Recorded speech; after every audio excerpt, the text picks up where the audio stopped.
Usai heboh soal Joki, kini disertasi Bahlil diduga plagiat. Waduh. Ada dari Turnitin, hasilnya 95%. Kok mirip gitu. Nah, mirip. Dada-dada-solo.com. Nama Menteri Energi, itu kan menteri kan, nama menteri. Menteri orang yang kita gaji, kita kasih makan, lu sini kerja, gue kasih makan, gue kasih pakaian, gue kasih rumah dinas, mobil dinas, ya kan? Dia kan cuma kerja doang, apa susahnya cuma kerja doang? Semuanya udah dari rakyat, makan dari rakyat, minum rakyat, pakaian dari rakyat, ya kan? Toilet dari rakyat, ya kan? Segala hal sampai buang hajat dia aja itu semua dari rakyat. Ya kan? Kok begini amat sih gitu kan? Makin banyak anak umat Islam yang subscribe media-media Islam daripada kita subscribe media-media maksiat. Assalamualaikum warahmatullahi wabarakatuh. Jumpa lagi Al-Fakir Abi Faisal pada kesempatan hari ini, saudara, Sabtu 19 Oktober 2024. Satu hari lagi ya. Satu hari lagi orang yang diduga ijazah palsu lengser ya. Ya belum lengser dia juga, aduh, lagi zaman-zaman banyak palsu-palsu kayaknya nih ya. Bahlil ikut-ikutan lagi, terinspirasi kayaknya. Bahlil terinspirasi oleh junjungannya yang ijazah diduga palsu. Sekarang disertasi yang diduga palsu. Ya elah. Bagaimana keadaan saudara dan keluarganya? Semoga semuanya sehat walafiat, mulia, barokah. Amin. Allahumma amin. Amin ya robbal alamin. Masih panjang umur perubahan, panjang umur perjuangan. Gak mau berubah, gak mau berjuang. Apa kabar? Otak, mana otak? Ini ada berita nih saudara. Usai heboh soal Joki disertasi. Ya elah, pakai Joki segala lu. Terima aja apa adanya. Kalau memang kelihatannya dungu, ya kan, ya dungu aja gitu. Jadi dungu jangan disetting-setting jadi pinter gitu kan. Orang-orang yang notabene orang yang diduga banyak goblok, ya kan, nggak bisa mikir, disetting-setting jadi cerdas, kagak ada. Kan bangke ditutup-tutup ketahuan juga. Terima kenyataan aja. Oh, emang saya goblok, emang saya dungu gitu kan. Terima kenyataan, masa iya? Ini ada orang pejabat yang kita gaji, kita kasih makan, kita kasih minum pakai uang rakyat, masa diduga dia pakai joki-jokian elah. Disertasian. Kabinetan. Ijazahan. Lama-lama ini negaraan. Makanya nggak salah Prabowo sendiri pernah prediksi 2030 Indonesia bubar, ya kan? Karena begini nih, cara mikirnya begini nih. Kita ini bukan krisis kepemimpinan. Karena pemimpin itu udah ada yang ideal, Pak Anies Baswedan udah ada, ya kan? Kita ini bukan krisis kepemimpinan. Karena banyaknya orang-orang dungu yang jadi pemimpin, orang-orang dungu yang jadi penguasa, bukan. Tapi kita ini krisis otak, ya kan? Krisis otak. Jadi orang-orang yang dungu disetting, dipoles seolah-olah pinter, padahal omong kosong. Dari Jawa Pos Radar Solo, usai heboh soal Joki, kini disertasi Bahlil yang pejabat ini, ya kan, pejabat diduga plagiat. Cek di Turnitin, hasilnya 95% mirip plagiat. Oh iya. Comot sana, comot sini. Oh, itu punya orang itu, punya orang itu. Comot sana, comot sini. Biar mau dikata apa gitu? Biar dikata, woi saya hebat nih, saya doktor, profesor, preketek. Buat apa? Seandainya benar profesor, doktor sekalipun, ya kan? Punya otak nggak? Punya kemampuan nggak? Orang yang profesor, doktor kayak Mahfud MD aja, ya kan, yang otaknya cerdas, tapi nggak berkutik di sistem bobrok, tidak berdaya di sistem yang bobrok, ya kan. Apalagi orang yang profesoran, ya kan, doktoran, ijazahan, kabinetan, apa gitu kan. Kita bacain aja beritanya, saudara. Usai heboh soal Joki, kini disertasi Bahlil diduga plagiat. Waduh. Ada dari Turnitin, hasilnya 95%. Kok mirip gitu. Nah, mirip. Dada-dada-solo.com. Nama Menteri Energi, itu kan menteri kan, nama menteri. Menteri orang yang kita gaji, kita kasih makan, lu sini kerja, gue kasih makan, gue kasih pakaian, gue kasih rumah dinas, mobil dinas, ya kan. Dia kan cuma kerja doang, apa susahnya cuma kerja doang? Semuanya udah dari rakyat, makan dari rakyat, minum rakyat, pakaian dari rakyat, ya kan? Toilet dari rakyat, ya kan? Segala hal sampai buang hajat dia aja itu semua dari rakyat. Ya kan? Kok begini amat sih gitu kan? Nama Menteri Energi dan Sumber Daya Mineral Bahlil jadi trending topik di Twitter X, atau sekarang kita kenal X. Usai heboh dugaan Bahlil gunakan Joki dalam pembuatan disertasinya, kini muncul dugaan plagiat. Ya kan? Mau ngapain coba? Kebohongan satu, sekali bohong bohong lagi, bohong terus. Bohong satu ketahuan, bohong satu. Terus bohong kedua untuk nutupin bohong satu. Terus bohong kedua ketahuan, bohong ketiga untuk nutupin bohong dua. Ketahuan, bohong keempat untuk nutupin bohong ketiga. Ketahuan, bohong kelima untuk nutupin bohong keempat. Ketahuan lagi, nutupin bohong keenam untuk nutupin bohong kelima. Bohong ketujuh, nutupin bohong keenam. Bohong ke-8, nutupin bohong ketujuh. Bohong ke-9, nutupin bohong ke-8. Bohong ke-10, nutupin bohong ke-9. Begitu terus saja, sampai mampus, kan? Bohong terus.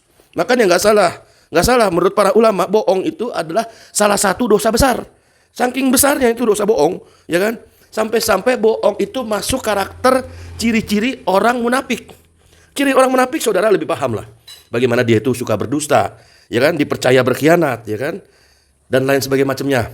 Ya ini salah satu ciri munafik. Bahkan orang munafik pun, ya kan? Inna fidarkil asfali minan nar. Inna fidarkil asfali minan nar. Orang-orang munafik itu tempatnya di neraka yang paling bawah, ya kan? Sampai orang kafir aja ngiri, orang kafir, ya kan? Yang nonis itu ngiri, non muslim itu kan, non Islam. Kok lo orang muslim kok ada di bawah lo, ya kan? Gua aja yang kafir ada di atas, kenapa lo ada di bawah lo, ya kan? Itu dosa besar, bohong 2, bohong 1, bohong 3, terus bohong. Demi apa semua itu? Biasanya sih bohong itu demi kebanggaan, demi pede, pengen diakuin, mental miskin, pengen dianggap, pengen dipuji, mental miskin, ya kan? Kalau mental kaya, nutrisinya itu, investasinya itu otak. Otak, baca buku apa dibaca, ya kan? Kalau kita sebagai orang yang notabene pengikut habaib dan ulama lurus, kita bacanya kitab Arisalah Imam Syafi'i, ya kan? Kalau enggak kitab yang menyentuh hati seperti kitab Tanwir, Syekh Ibnu Athaillah As-Sakandari itu kan, kitab Al-Hikam kita baca, ya kan? Bahkan kitab politik ada politiknya, kita baca tuh. Al-Ahkam Al-Sultaniyah, ya kan? Imam Muawardi, ya kan? Kita baca tuh, ya kan? Imam Al-Ghazali kitab Ihya dan lain sebagainya macamnya. Dan kitab-kitab referensi lainnya. Yang penting punya referensi. Yang penting punya referensi, punya guru. Jangan seperti guru gembul. Kelihatan banget gobloknya gitu kan, enggak punya referensi, enggak punya kitab, enggak punya rujukan apapun. Cuman blas ngomong seperti busur panah, seperti panah yang keluar dari busurnya, ya kan? Blas ngomong, ya kan? Jadi biar terlihat pinter, biar terlihat dipuji, ya kan? Jadi dia menghalalkan segala cara gitu. Apakah begitu? Diduga kuat, ya kan? Investasi orang yang mental kaya itu otak. Dari leher ke atas itu investasinya, otak. Tapi kalau orang mental miskin, dari bawah, dari leher ke bawah, terus perut, jabatan, kekuasaan. Cuma itu aja, nggak ada lagi yang lain. Itulah mental miskin, ya kan? Nah, kembali soal si mental miskin ini, ya kan? Bahlil yang diduga plagiat. Akhirnya apa? Dugaan plagiat ini muncul setelah netizen iseng mengecek plagiat disertasi Bahlil dengan menggunakan Turnitin. Nah, Turnitin apa tuh? Turnitin adalah perangkat lunak, ya kan, kayak macam software gitu yang digunakan untuk mendeteksi plagiat dalam karya tulis. Waduh, itu mesin udah bicara software nggak mungkin bohong.